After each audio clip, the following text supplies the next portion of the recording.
Hello, everyone. Welcome to today's episode of Current Affairs MCQs. Let's begin with the previous day question. Consider the following statements regarding the Himalayan mountains. 1. The Shivalik Range is the youngest geological formation of the Himalayan system. 2. The Kashmir Himalayas are wider than the Assam Himalayas. 3. The Lesser Himalayas are primarily composed of granitic rocks and glacial moraines. Which of the statements given above are correct? A.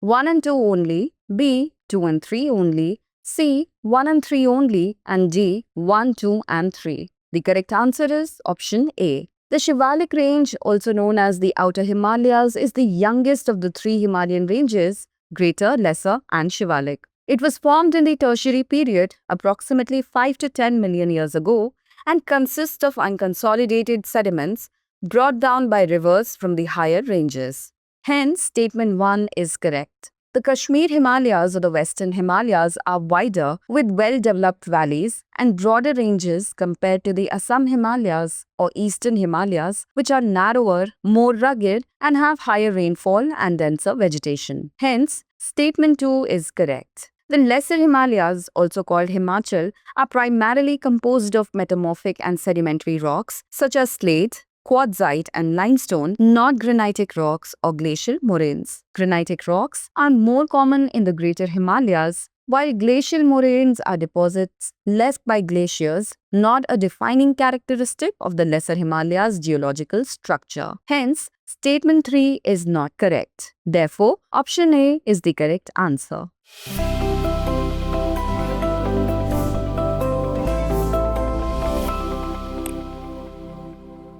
Let's move on to the first question. Autoregressive models, transformer-based models, and encoder-decoder models are often seen in the news in the context of A. Large language models or LLMs, B. Cryptocurrency mining, C. Video streaming algorithms, and D. Cloud storage solutions. The correct answer is option A. Large language models or LLMs are large, general-purpose language models capable of solving common language problems such as text classification, question answering, and text generation. These models are trained on massive data sets to understand patterns, structures, and relationships within human language. Types of large language models based on architecture. Autoregressive models predicts the next word in a sequence based on previous words. Example, GPT-3. Transformer-based models utilizes a specific artificial neural network architecture for language processing. Example, Lambda, Gemini, which was formerly BARD. Encoder-decoder models encodes input text into a representation and then decode it into another language or format. Hence, option A is the correct answer. Question 2. Consider the following statements. 1. It is India's second longest west-flowing river, flowing through Madhya Pradesh, Maharashtra, and Gujarat. 2. It drains into the Arabian Sea at the Gulf of Khambat in Gujarat.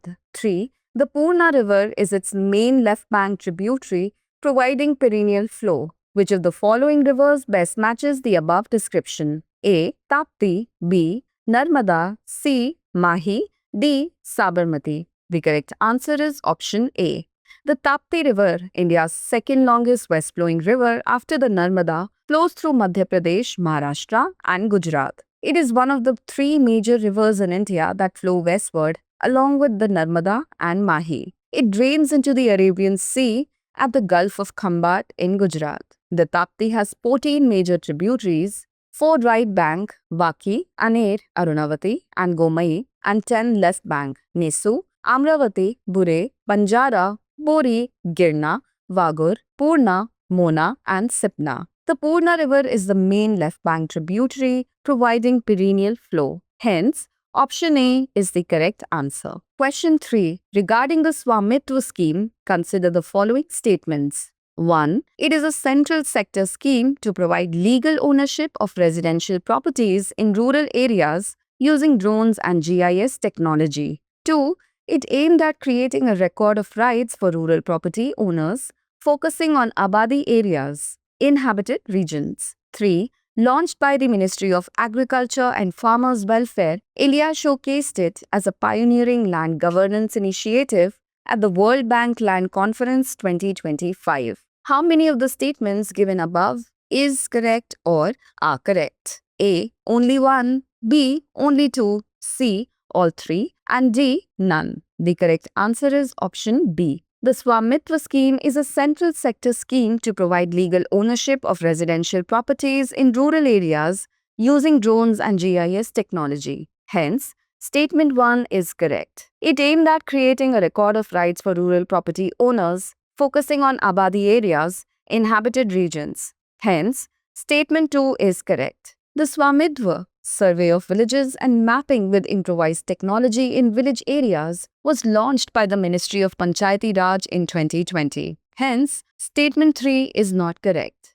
Gram Manchitra platform is a GIS-based platform designed to empower rural governance and planning. Hence, option B is the correct answer. Question 4. Which of the following best describes the Integrated Air Command and Control System IACCS? A. A radar system used solely for detecting ground-based threats. B. A system that integrates data from various air defense assets to manage airspace and reduce redundancy. C. A communication system for civilian air traffic control. And D. A satellite-based system for global airspace monitoring. The correct answer is option B. The Integrated Air Command and Control System IACCS, developed by Bharat Electronics Limited or BEL, a public sector aerospace and defense electronics company, is an automated command and control system. It integrates data from various air defense assets such as ground-based radar, airborne sensors, civilian radar,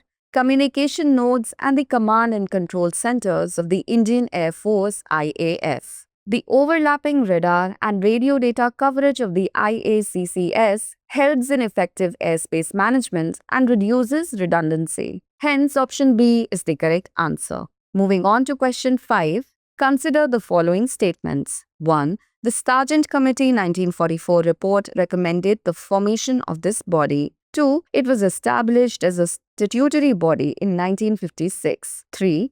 It is the only grant-giving agency in the country responsible for providing funds and maintaining standards in higher education institutions. Which of the following bodies best matches the above description? A. University Grants Commission UGC. B. All India Council for Technical Education AICTE. C. National Board for Accreditation NBA. And D. Indian Council of Social Science Research ICSSR. The correct answer is option A, University Grants Commission or the UGC. India's first effort to establish a national education system began with the 1944 Sargent Report, which recommended creating a University Grants Committee. Formed in 1945, the committee initially supervised Aligarh, Banaras, and Delhi universities. By 1947, its scope also expanded to include all existing universities. Established as a statutory body in 1956, it assesses universities' financial needs, allocates grants, and recommends improvements in higher education. It is the only grant-giving agency in the country responsible for both providing funds and coordinating, determining, and maintaining standards in higher education institutions. Hence, option A is the correct answer. Question 6. Which of the following countries shares a border with Iran? 1. Azerbaijan. 2. Armenia. 3. Turkmenistan. 4. Pakistan. Select the correct answer using the code given below. A. 1 and 4 only. B. 2 only. C. 1 only. And D. 1, 2, 3 and 4. The correct answer is option D. Iran is bounded to the north by Azerbaijan, Armenia, Turkmenistan, and the Caspian Sea, to the east by Pakistan and Afghanistan, to the south by the Persian Gulf and the Gulf of Oman, and to the west by Turkey and Iraq. Iran also controls about a dozen islands in the Persian Gulf. About one-third of its 4,770-mile boundary is seacoast. Hence, option D is the correct answer. Question 7. Regarding Bharat Trade Net, consider the following statements. 1. It is a unified trade documentation and financing platform integrated into the India stack alongside UPI, Aadhaar, and DigiLocker. 2.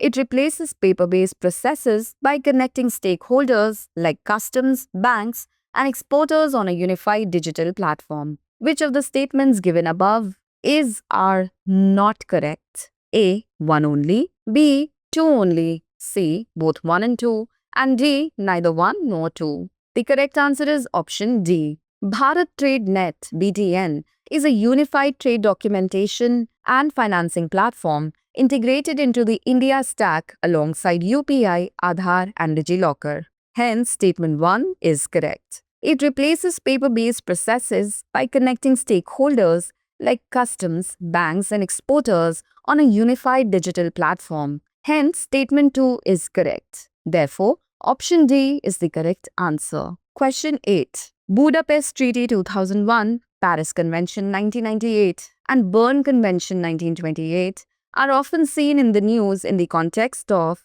A. Intellectual property rights, B. Environmental protection, C. Trade and commerce, and D. Global health initiatives. The correct answer is option A. The World Intellectual Property Organization, or WIPO, is one of the oldest specialized United Nations agencies established in 1967 to promote creative activity and protect intellectual property globally. India joined WIPO in 1975. India is also a member of the following important WIPO-administered international treaties and conventions relating to IPRs. Budapest Treaty 2001 on the international recognition of the deposit of microorganisms for the purpose of patent procedure. Paris Convention 1998 for the protection of industrial property. Berne Convention 1928 for the protection of literary and artistic works. Hence, option A is the correct answer.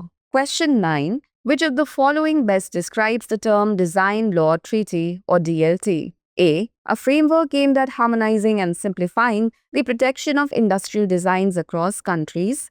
B. A treaty that focuses on the global standardization of trademark protection. C. A regulation designed to protect software patents internationally. And D. A global agreement that governs the protection of literary works. The correct answer is option A. The Design Law Treaty, or the DLT, is proposed as a comprehensive framework to streamline and facilitate the protection of industrial designs worldwide. Its objective is to create a predictable and accessible system that eliminates unnecessary bureaucratic hurdles and offers greater ease for designers to protect their intellectual property. Hence, option A is the correct answer.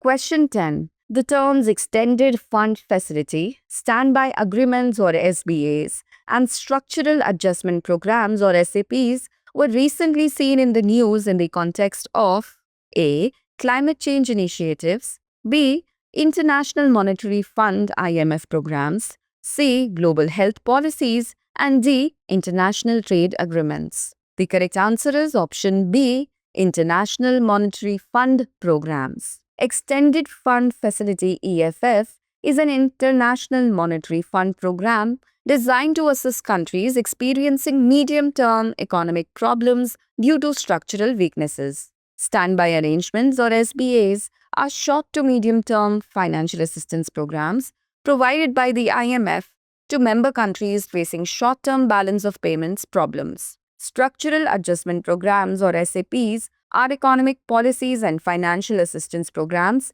initiated by the IMF and World Bank to help countries stabilize their economies, reduce fiscal imbalances, and implement structural economic reforms. Hence, option B is the correct answer. Now it's the time for today's practice question. Consider the following statements. 1. Education, initially a state subject under the Government of India Act 1935, was moved to the concurrent list through the 42nd Constitutional Amendment in 1976. 2. The 86th Constitution Amendment Act 2002 made the right to education a fundamental right under Article 21A for children aged 6 to 14 years. Which of the statements given above is correct or are correct? A. 1 only, B. 2 only, C. Both 1 and 2, and D. Neither 1 nor 2. Send us your answers in the comments. Thanks for watching. For more informative content, like, share and subscribe, and do not forget to press the bell icon to get the notifications.